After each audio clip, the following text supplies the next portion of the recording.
히브리서 9장 11절에서 14절까지 말씀, 제가 하나님 말씀을 봉독하겠습니다. 하나님 말씀에 귀를 기울이십시오. 그리스도께서는 장래 좋은 일의 대제사장으로 오사 손으로 짓지 아니한 것 곧 이 창조에 속하지 아니한 더 크고 온전한 장막으로 말미암아 염소와 송아지 피로 하지 아니하고 오직 자기의 피로 영원한 속죄를 이루사 단번에 성소에 들어가셨느니라. 염소와 황소의 피와 및 암송아지의 죄를 부정한 자에게 뿌려 그 육체를 정결하게 하여 거룩하게 하거든. 하물며 영원하신 성령으로 말미암아 흠없는 자기를 하나님께 드린 그리스도의 피가 어찌 너희 양심을 죽은 행실에서 깨끗하게 하고 살아계신 하나님을 섬기게 하지 못하겠느냐. 아멘. 이것은 하나님 말씀입니다. 하나님께서 오늘 이 말씀을 통해서 우리에게 은혜 베풀어 주시기를 원합니다. 오늘 추석 잘 보내셨습니까? 명절이 지나고 했는데도 이렇게 많이 참석을 해주셨네요. 자, 이게 오늘 본문은 이제 우리에게 대제사장이 계시다 하는 그 메시지, 앞에서 우리가 보셨지만 히브리서가 계속 얘기를 하는 것이 예수님이 어떤 분인지 계속 이야기를 하고 이분이 어떤 일을 행하셨는지 했는데, 이 예수님이 다른 신약 성경에는 별로가 아니라 말하지 않고 있는 독특한 것을 히브리서가 이야기를 하고 있죠. 예수님은 왕이실 뿐만이 아니라 대제사장이시다. 우리에게 이런 대제사장이 계시다 하면서 앞에서 계속 이야기를 했습니다.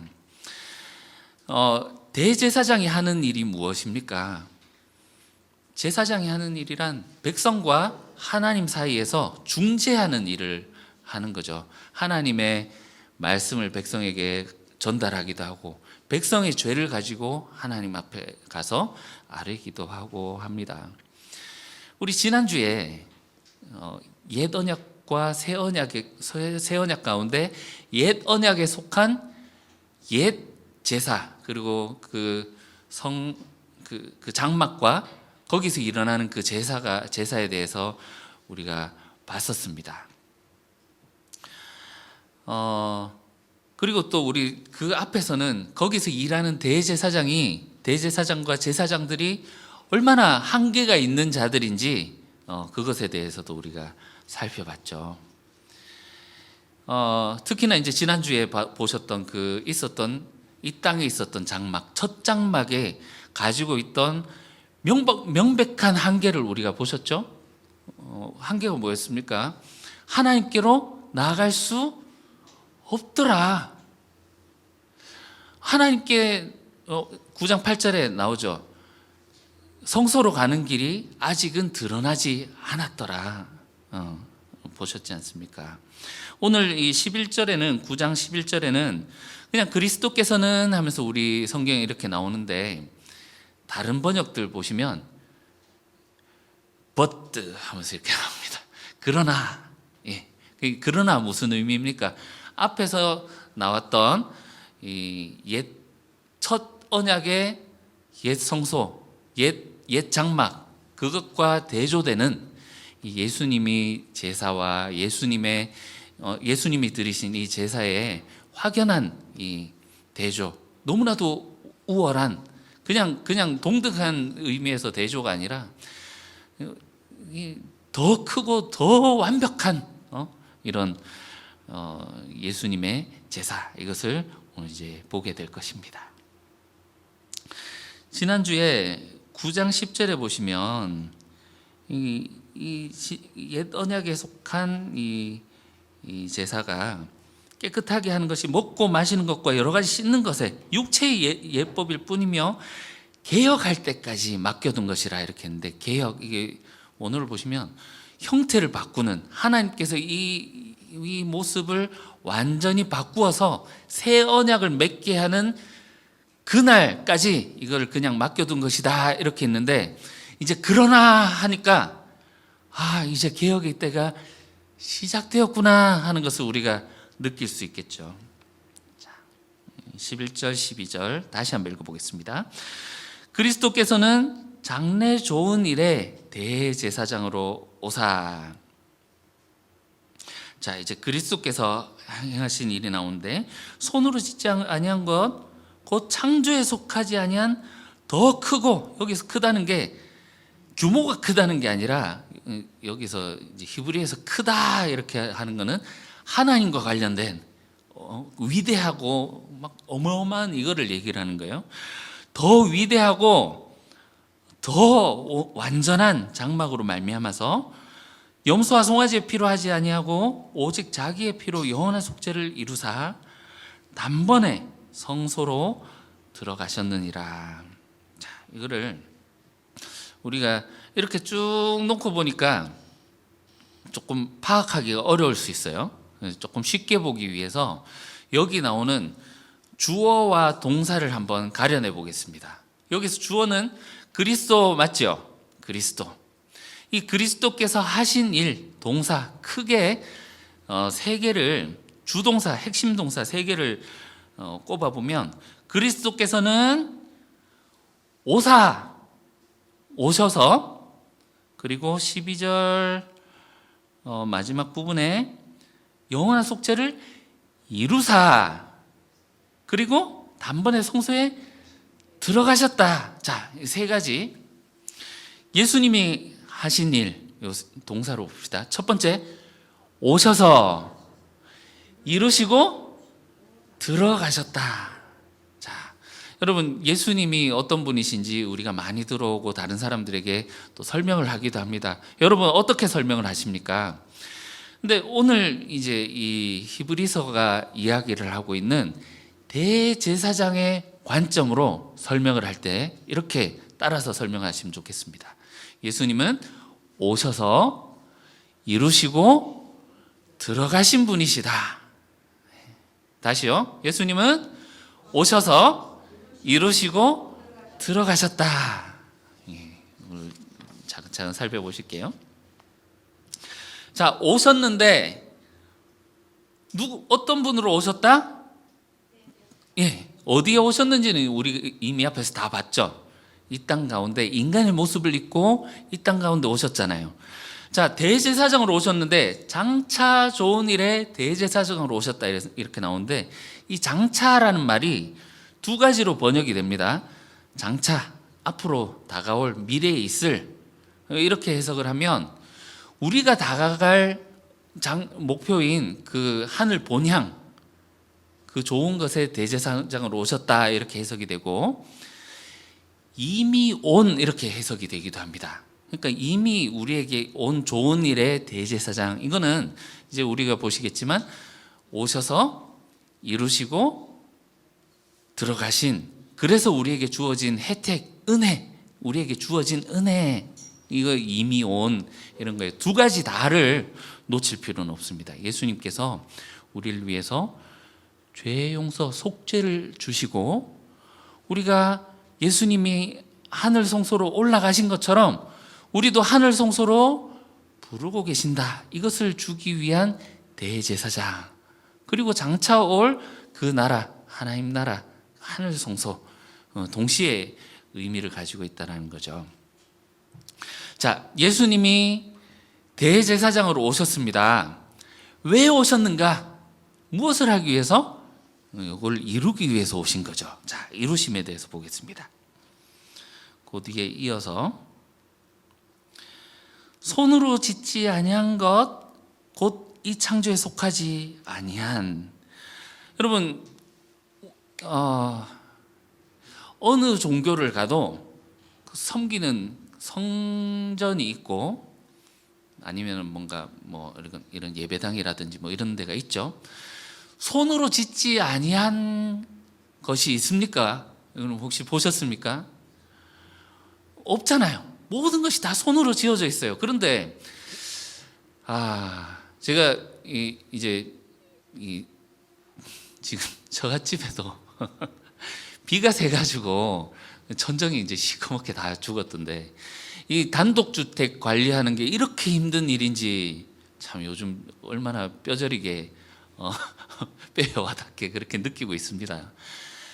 참 이 손으로 지은 것들이다라는 것이 어떤 의미입니까? 쇠하고 썩어지고 결국은 다 흙으로 돌아가 버릴 것. 아무리 새 집을 이쁘게 지어놔도 시간이 지나면 다시 다 이렇게 허물어지고 이렇게 하는 거죠. 그러나 손으로 짓지 아니한 것, 우상이나 이런 것이 아닌 하나님의 속성을 얘기를 할 때 말하는 거죠. 이 창조에 속하지 아니한 것, 하늘 성소를 얘기를 하는 거죠.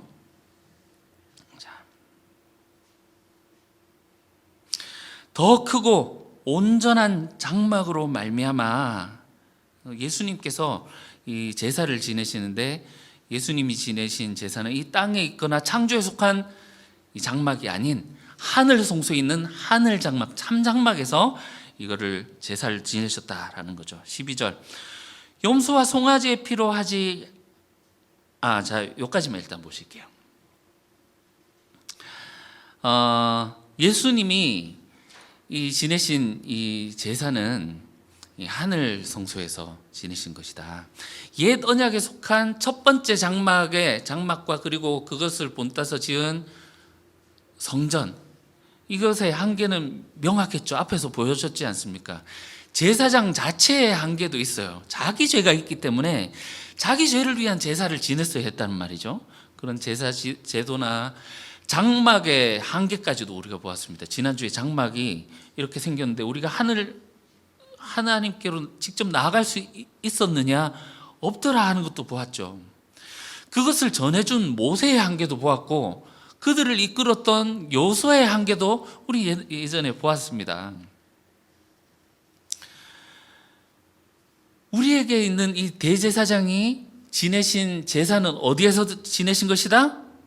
이런 땅의 장막이 아니라 새 언약으로 받은 그 하늘 성소에서 지내신 제사다라는 건데, 여러분 문제가 있어요. 우리 눈에는 보이지 않는다는 겁니다. 그 예전에 그 TV 광고에 이런 광고가 있었죠. 이거 남자한테 너무 좋은데 이거 참 어떻게 말로 설명이 안 되네 하면서 막 이런 광고. 못 보셨군요. 보셨습니까 혹시? 뭐 그런 광고가 있었어요. 이거 너무 좋은데 이거 막 설명할 수가 없네 하면서 그런 거죠. 이게 하늘 성소에서 우리 대제사장께서 지내신 하늘 성소에서 지내신 건데, 이렇게 너무 크고 완전한 이 제사를 지내셨는데 볼 수가 없네. 그래서 우리에게 필요한 것이 믿음입니다. 믿는 자만이 볼 수 있는 것이에요. 여러분, 그래서 하나님께서 우리에게 보여주시지 아니하면 우리가 볼 수 없는 것을 뭐라고 했습니까? 계시라고 했잖아요. 계시. 하나님께서 우리에게 보여주셨다. 하나님께서 우리에게 무엇을 보여주셨습니까? 그 아들께서 이 땅에 오셔서 모든 것을 이루시고 하늘로 승천하시는 모든 증거들을 보여주셨잖아요. 그걸 통해서 우리가 알 수 있는 겁니다. 이것을 그리스도 사건이라고 합니다. 이 그리스도 사건, 예수님께서 이 땅에 오셔서 죽으셨어요. 죽고 사흘 후에 부활하시더니 하늘로 승천하는 것을 보았던 증인들이 있더란 말이죠. 그런데 그 의미를 우리가 알 수 없지 않습니까? 그러니까 이 사도나 이 학자들이 이 성경을 통해서 이게 어떤 의미인지 공부를 하고 연구를 했고, 이 히브리서 저자도 그것을 우리에게 알려주고 있는 거죠. 이 그리스도 사건이 제사였구나 하는 것을 히브리 저자가 깨닫게 된 겁니다.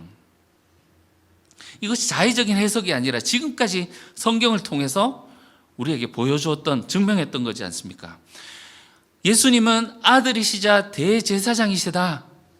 그냥 대제사장도 아니고 멜기세덱의 반차를 따라서 하나님께서 친히 불러서 세우신 대제사장이시다 하는 것을 우리가 봐왔죠. 그러니까 예수님이 죽으시고 부활하시고 승천하신 이 모든 사건이 제사였구나. 그래서 12절에 말하는 거죠. 염소나 송아지의 피로 하는 것이 아니라 자신의 피로 드린 제사였다라고 말하는 겁니다. 여러분, 구약 제사가 그림자고 뭐 이렇게 하지만 그것에 대한 원칙은 바뀌지 않습니다. 하나님께 나아갈 때는 반드시 피를 가지고 제사를 지내게 됩니다.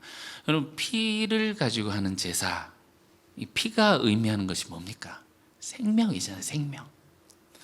왜냐하면 죄 있는 자는 하나님 앞에 설 수 없기 때문에 죄의 삭은, 죄의 결과는 사망이다. 우리에게 죽음이 찾아오게 된 이유는 죄 때문이라는 거예요. 그래서 우리에게 죄가 있을 때 하나님 앞에 나아갈 수 없기 때문에 피의 제사를 지내는 거예요.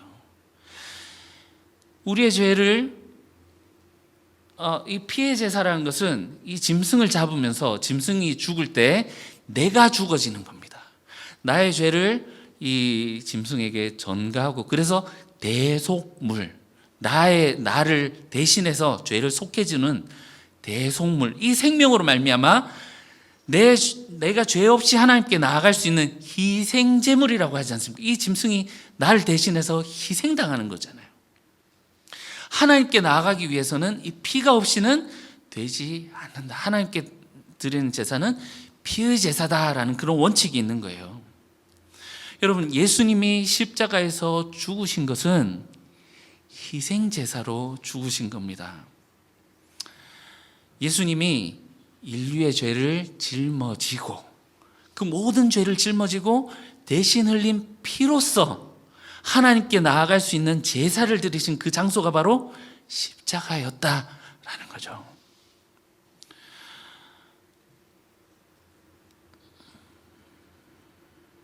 이 예수님이 지내신 제사는 사람들이 볼 때는 그냥 십자가에서 죽은 한 사람이 죽었구나 이렇게 보지만, 이 성경을 통해서 우리에게 계시를 해주신 그 하나님의 계시를 해주신 그 믿음으로 바라보니, 예수님 지금 제사를 지내고 계신데 그 십자가에서 몸은 여기 있지만 어디서 제사를 지낸 거라고요? 하늘 성소에서 지내셨는데 손으로 짓지 아니한, 창조에 속하지 않은 더 크고 완전한 성소, 하늘 성소에서 예수님이 제사를 지내셨구나 하는 것을 우리가 보게 되는 겁니다. 자신의 피로 무엇을 이루셨는데 영원한 속죄를 이루셨다. 예수님의 이 피로 지낸 제사로 말미암아서 영원한 속죄, 이제 최종적인 속죄를 이루었어요, 예수님이. 그러니까 다시는 반복할 필요도 없고 완전한 속죄를 이루셨다라는 거죠. 종말론적인 속죄. 우리 나중에 모든 세상이 끝이 나고 하나님 심판대 앞에 설 때 예수님의 이 속죄의 제사를 통해서 하나님께로 나아가는 자는 죄의 속죄를 이루게 되는 이 영원한 속죄를 이루셨다라는 거죠. 그 다음에 오셔서 이루시고 들어가셨는데 어떻게 들어가셨다고요? 단번에 들어가셨다. 앞에서 나왔던 제사장들의 그 염소와 송아지의 피로 드리는 제사는 어떻게 했습니까? 매년 반복되는. 반복된다라는 말이 뭡니까? 완전하지 않다라는 말이죠. 예수님은 단 한 번, 단번에 완전한 제사를 이루셨다라는 거예요. 이 오시고 이루시고 들어가셨다라는 것을 사실 하나하나 묵상해 보면, 여러분, 여기에서 우리에게 던지는 메시지들이 너무나도 많이 있습니다. 예수님이 오셨다, 이루셨다, 들어가셨다. 이 추석 동안 이제 뉴스를 보다 보니까 이런 뉴스가 있더라고요. 한 여자가 이제 생밤을 먹다가 이게 기도에 걸린 거예요. 그러니까 밖에 나와가지고 캑캑거리고 숨을 못 쉬고 이렇게 하는 걸 보고 뒤에 있던 차가 세우고 나왔는데 마침 이 남자가 간호사였던 거예요. 그러니까 이 죽어가고 있는 여자를 그 같이 있던 사람이 막 물을 먹이려고 막 이렇게 하는데, 여러분 이렇게 기도가 막히고 했을 때 물 마시면 다시 돌이킬 수 있는 방법이 없답니다. 하임리히법이라고 뒤에서 이렇게 왜 복부를 강하게 압박하면 기도에 막혔던 게 이게 이렇게 압박이 되면서 토하게 되는 그런 거 있잖아요. 여러분 그 옛날에 네 했던 그 성우 있잖아요. 그분도 왜 떡이 기도에 걸려가지고 사망하셨지 않습니까? 그러니까 이게 기도에 걸려서 숨을 쉴 수 없는 상황이면 그냥 죽는 거예요. 하필이면 그 뒤에 있었던 사람이 간호사였고 그 사람이 그를 발견했기 때문에 살릴 수 있었던 거죠. 그 여자에게 생명의 은인이 다가왔던 겁니다. 왔던 거죠. 참 제가 그 남편이었으면 막 절을 했을 것 같아요. 우리 아내를 살려주셔도 고맙다고. 뭐 뒤에 어떻게 처리를 했는지 모르겠지만, 여러분 예수님이 이 땅에 오셨다라는 것은, 여러분 우리 상태가 어떤지 모르고 우리가 살아가고 있지만 우리를 살리기 위해서 예수님이 오셨다라는 거, 우리가 지금 죽어가고 있는 상태에 있다라는 것을 반증하고 있는 것이죠. 예수님이 오셨기 때문에 또한 우리가 그런 상태라는 것을 알 수 있는 것이지 않습니까? 여러분 코로나가 걸리면 여러 증상들이 있습니다. 뭐 목이 따갑고 기침이 나고 열이 나고 미각을 잃고, 그죠? 증상이 나타나면 코로나가 걸렸구나 하는 것을 알게 됩니다. 바이러스가 우리 몸에서 활동하고 있는 것을 알지 않습니까? 여러분 여러 형태의 악과 고난들이 우리 삶 가운데 있다는 것은 이것이 증상입니다. 어떤 증상이요? 우리가 죽음의 병에 걸렸다라는 증상입니다.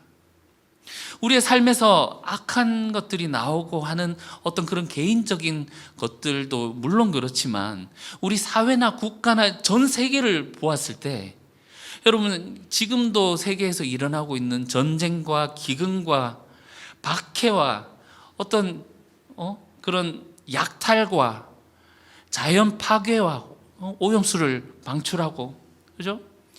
이런 것들이 인류가 죽음의 병에 걸렸다라는, 죽음의 바이러스가 그들 안에 작동하고 있기 때문에 나타나는 증상이라는 겁니다. 우리가 요즘은 뭐 이제 80세, 90세까지 살고 100세 시대를 산다라고 얘기를 하지만, 그렇게 살아도 우리는 무덤으로 가게 되어 있습니다. 죽음의 바이러스가 우리를 점령하고 있기 때문이죠. 여러분 우리는 이런 찬양하지 않습니까?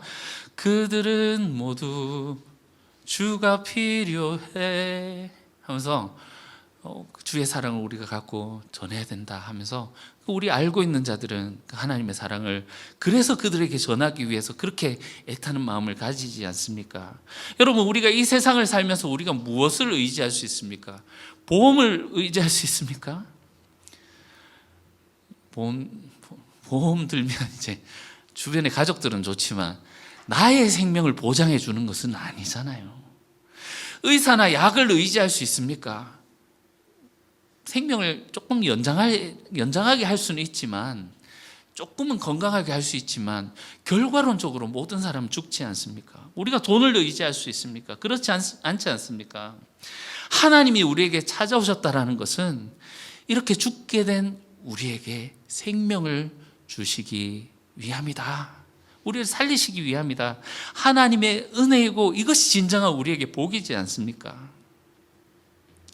예수님이 단번에 성소에 들어가셨다라는 것은, 여러분 우리가 지난주에 땅의 장막의 사진을 보셨다시피 성소에 들어갈 수 있는 방법이 없었어요. 하나님께로 나아가서 우리가 그 생명이 끊어져서 죽어가고 있는 우리가 그 생명을 다시 공급받을 수 있는 길이 나 있지 않았습니다. 없었습니다. 그러나 예수님이 단번에 성소로 들어가셨다라는 것은 이 하늘 성소에 그 휘장을 찍고 완전하게 들어가셨다라는 것은 우리를 그 하늘 성소로 갈 수 있는 길을 열어두셨다라는 의미고, 우리는 이제 하나님께로 나아갈 수 있는 그 길이 열렸다라는 것을 보여주고 계시는 거죠. 첫 번째 장막은 제사장만 첫 번째 그 천막, 그 장막에는 제사장만 들어갈 수 있었고, 두 번째 장막에는 대제사장만, 그것도 1년에 한 번 그렇게 들어갈 수 있었지 않습니까? 여러분, 백성들은 어떻게 할 수 있습니까? 이 장막 안에 들어가지도 못했어요. 뜰에 있었거든요. 뜰에. 저 멀리서 그냥 발 동동 구르면서 그냥 쳐다만 보고 있었던 거죠. 중보자인 제사장을 통해서만 나아갈 수 있다고 해도 그 제사장들조차도 제대로 나아갈 수 있는 곳이 아니었다는 거죠. 우리에게 이런 대제사장이 계시다라는 것은, 예수님이 이런 대제사장이 되신다는 것은 단번에 이 휘장을 찢어버리고 하늘 성소에 들어가셨다는 겁니다. 우리 10장 20절 가서 보시겠지만 이 휘장은 예수님의 몸을 상징하는 겁니다. 자기 몸을 찢으시고 우리가 이제 하나님께로 들어갈 수 있게 되었던 겁니다. 백성들이 이제 직접 예수님을 통하면 하나님의 임재 가운데로, 하나님의 성소 가운데로 들어갈 수 있는 길이 열렸다라는 겁니다. 우리 13절 14절 보실게요. 염소와 황소의 피와 및 암송아지의 죄를 부정한 자에게 뿌려 그 육체를 정결하게 하여 거룩하게 하거든. 이게 첫 언약에서 나오는 제사 방법이죠.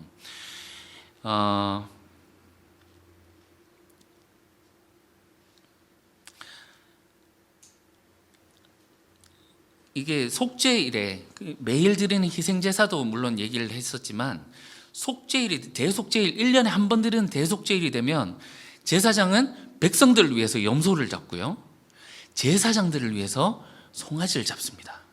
그러니까 여기서 염소와 송아지 피는 이 속죄일에 드려지는 그 제사를 말하는 거고요.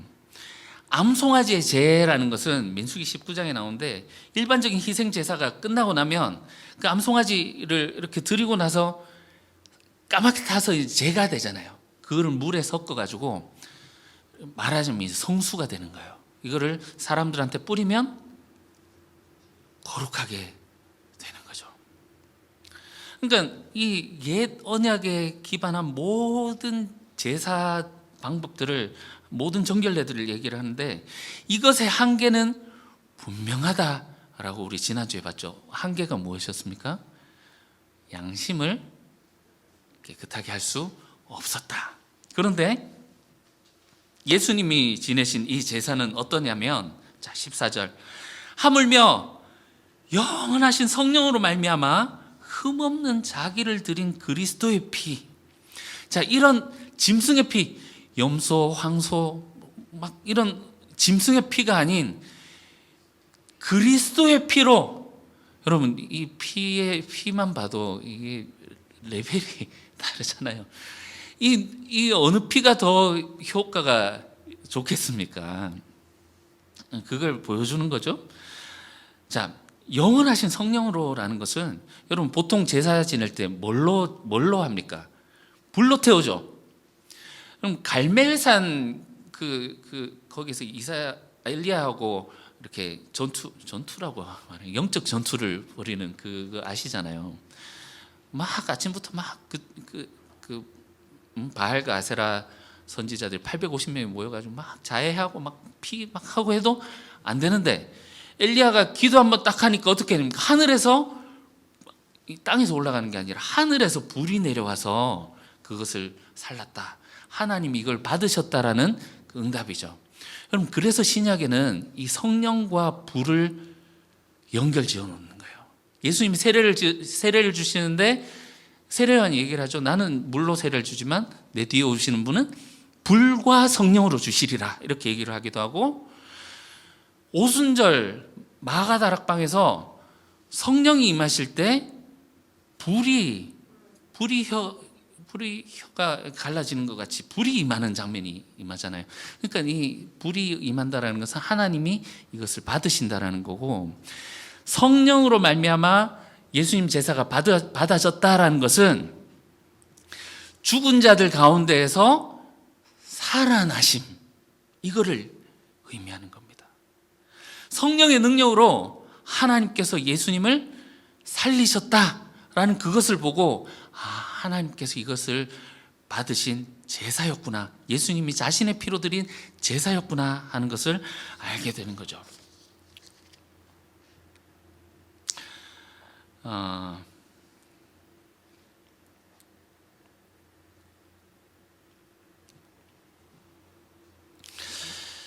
제가 이거를 이제 조금 유튜브를 이렇게 보다가 그 구원파 박옥수 목사가 하필이면 또 같은 본문을 설교하는 게 있길래 살짝 들어봤고 한 4분의 1 정도 듣다가 너무 좀 진행이 그게 루즈해가지고 듣다가 말았는데, 여러분 구원파에서도 이게 오늘 보는 본문을 굉장히 이제 주목해서 본다는 사실을 알아야 됩니다. 예수님이 단번에 이루셨고 이렇게 얘기를 하더라고요. 여러분, 우리의 죄가 사해졌다라는 말이 성경에 나와 있습니다. 그런데 교회들에 가면 우리는 죄인이라고 그렇게 하고 회개해야 된다고 하는데 이게 성경 말씀입니까? 귀신 말씀입니까? 누구의 말입니까? 하면서 이렇게 얘기를 하더라고요.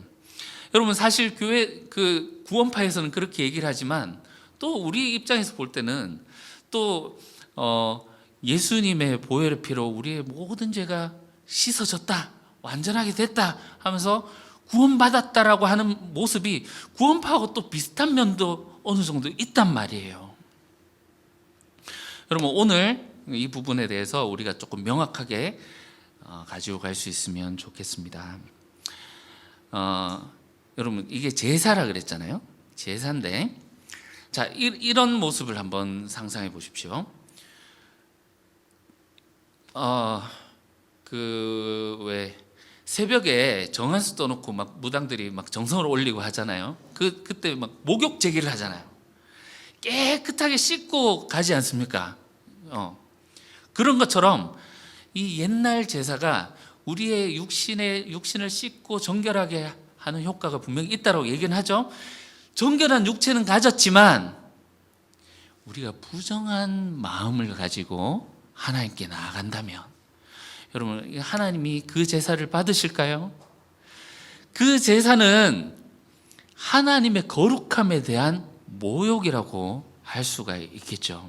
그래서 예레미야에서 하나님이 새 언약을 맺어야 되겠다, 이 언약 말고 새 언약을 맺어야 되겠다 하는 이유가 바로 그거였지 않습니까? 마음의 문제. 그리스도께서 이 제사를 지내셔서 이 효과가 옛 언약과 다른 점이 바로 그 지점이죠. 우리 14절, 이 그리스도의 피가 어찌 너희 양심을 죽은 행실에서 깨끗하게 하고 살아계신 하나님을 섬기게 하지 못하겠느냐. 여러분, 예수님의 피의 제사는 우리의 육신의 깨끗함 뿐만이 아니라 우리 양심이라고 나오는데 이건 마음, 참자 이렇게 볼 수 있지만 우리에게 딱 와닿게 바꾸면, 중심이라고 바꾸면 훨씬 와닿을 것 같아요. 하나님은 우리의 중심을 꿰뚫어 보시는 분이시다. 그래서 우리의 중심을 예수님의 피가 우리 중심을 죽은 행실에서 깨끗하게 하고 살아계신 하나님을 섬기게 한다.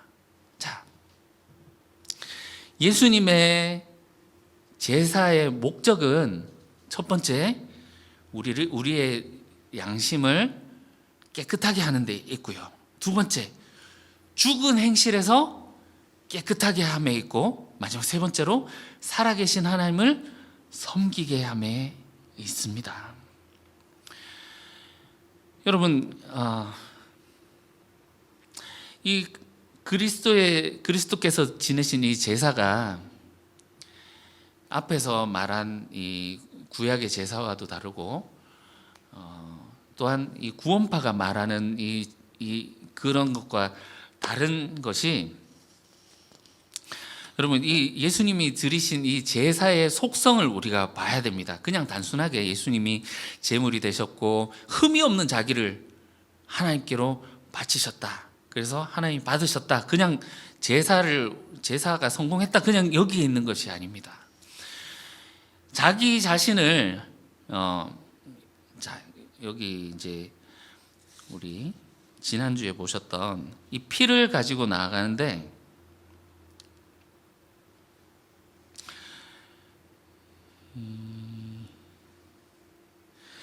구약의 제사는 피를 뿌리게 되어 있습니다. 13절 보시면 염소와 황소의 피와 그죠? 암송아지의 죄를 부정한 자에게 뿌리게 되어 있죠. 이렇게 뿌리게 되어 있는데 예수님이 지내신 피의 제사는 뿌리는 게 아니라 하나님께 드린다고 나와 있습니다. 뿌리는 것과 드리는 것의 차이.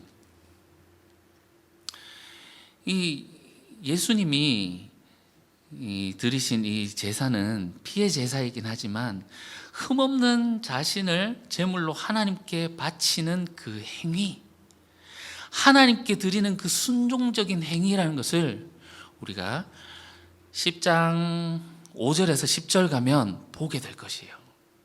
이게 단순히 예수님이 죽으셨고 이 피의 제사가 하나님께 받아들여졌고 이거 자체를 말하는 것이 아니라 이 모든 것이 예수님의 순종으로 이루어진 제사였다라는 것에 포커스가 맞춰져 있습니다.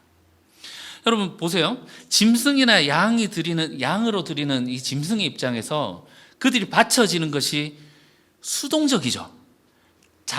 잡혀지는 거잖아요. 그런데 예수님은 자기 자신을 드리신 거예요. 15절에 보면 그게 명백하게 나옵니다. 이 결론인데 9장 15절 새 언약의 중보자시니 그는 처전약 때에 범한 죄에서 속량하려고 죽으사 능동적으로 하나님의 뜻에 순종하여서 죽음으로 걸어가신 거예요. 순종하는 이 행위로 말미암아 하나님께서 이 제사를 받으셨다라는 겁니다. 그러니까 우리가 그 세탁소 신학이라고 표현을 해봅시다. 이 세탁소에 가면 좋은 세제를 넣으면 잘 빨리잖아요.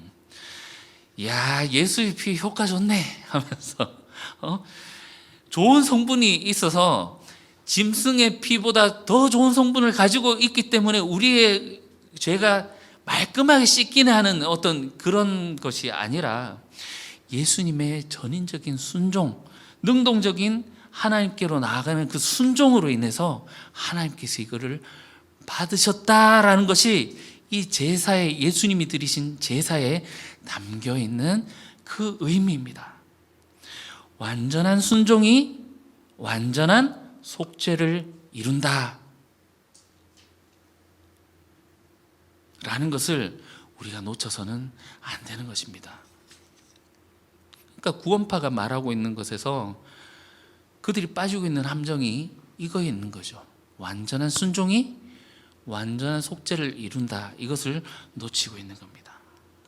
여러분, 동물 제사는 정화로 끝이 나지만 그리스도의 제사는 살아계신 하나님을 섬기게 하는 그 예배로 이루어지게 합니다. 이 죽은 죄에서, 죽은 행위에서 벗어나게 하는 것, 예수님의 제사가 우리를 이 죽음에 이르게 하는 죄에서 벗어나게 하고 또한 우리를 하나님을 섬기게 하는데, 여러분 이제 우리는 제사를 지낼 필요가 있습니까? 없습니까? 예수님 단번에 이루셨잖아요. 이 속죄에 대한 제사는 더 이상 지낼 필요가 없습니다. 그러나 우리에게 남아있는 제사가 있으니 13장 13절부터 보시면요. 자, 예수님의 속죄로 우리가 깨끗하게 되었습니다. 이제 우리를 깨끗하게 하셨기 때문에 우리에게 원하시는 게 있어요. 하나님을 섬기게 하는 자리까지 우리를 이끌고 가셔야 되고 우리가 거기에 서야 되는 거죠. 자, 13장 13절 우리도 그의 치욕을 짊어지고 영문 밖으로 그에게 나아가자. 예수님이 영문 밖으로 나아가셨던 것처럼 하나님을 믿는다는 것은 선한 양심을, 베드로전서에 이렇게 이야기를 합니다. 선한 양심을 가지라. 이는 선을 행하고 고난받는 것이 하나님의 뜻이다. 선한 양심으로 온전히 주님께 대한 중심을 가지고 세상에서 고난받는 것이 하나님의 뜻이다. 그렇기 때문에 치욕을 짊어지고 영문 밖으로 나아가자. 예수님과 같은 삶을 살아가자. 14절, 여기에는 영구한 도성이 없으므로 여러분 우리 사는 이 땅 가운데 영구한 것이 없지 않습니까? 장차 올 것을 찾나니, 장래에 올 것, 그 장차 우리에게 주실 하늘 본향을 주셨잖아요. 그러므로 우리가 예수로 말미암아 항상 찬송의 제사를 하나님께 드리자. 예수님께서 행하신 이 모든 것, 예수님의 제사는 하나님의 사랑을 보여주신 것이고 예수님의 그 순종을 보여주시는 것이잖아요. 우리를 살리기 위한 찬송의 제사를 하나님께 드리는, 그 우리가 그 이름을 증언하는 입술의 열매의 제사 드리고, 또한 16절, 오직 선을 행함과 서로 나누어 주기를 잊지 말라. 하나님은 이 같은 제사를 기뻐하시느니라. 이제 우리에게는 속죄 제사가 아닌 어떤 제사요? 선을 행하고 나누는 제사. 우리가 가진 것을 나누는 제사. 예수님이 가셨던 것처럼 우리의 것을 나누고 서로 사랑하고 선을 행하는 제사. 이것이 하나님께서 우리에게 바라는 것이고 우리를 기뻐하는 것이다 하는 것이죠. 그래서 우리가 예수님께서 가셨던 그 길, 그 제사를 바라보면서 예수님께서 이 지내신 제사, 그 제사의 의미가 어떤 것인지 우리의 가슴에 새기고, 예수님이 오셔서 이루시고 올라가셨다, 들어가셨다라는 사실을 우리가 바라보면서 그것에 소망을 가지면서 주님께서 기뻐하시는 삶으로 하나님께 영광 돌리는 저와 여러분들이 되시기를 주님의 이름으로 축원합니다. 기도하겠습니다. 사랑하는 주님, 죽음 가운데 있는 우리에게 찾아오셔서 하나님의 사랑과 신실하심을 보여주십니다. 무엇보다도 아들의 피로 말미암은 제사로 우리가 주님의 성소로 들어가는 길을 열어주셨사오니, 지금 이 시간 우리가 하나님의 성소에 들어가 그것을 누리게 하시고 찬송의 제사로 주님께 영광 올릴 수 있도록 도와주시옵소서. 또한 우리의 삶 가운데 주님 함께 하셔서 선을 행하고 나누는 제사로 주님께 영광 돌리는 주님의 참된 제자들, 참된 백성들 되어질 수 있도록 인도하시고 이끌어 주시옵소서. 감사드리며 거룩하신 예수님의 이름으로 기도합니다. 아멘.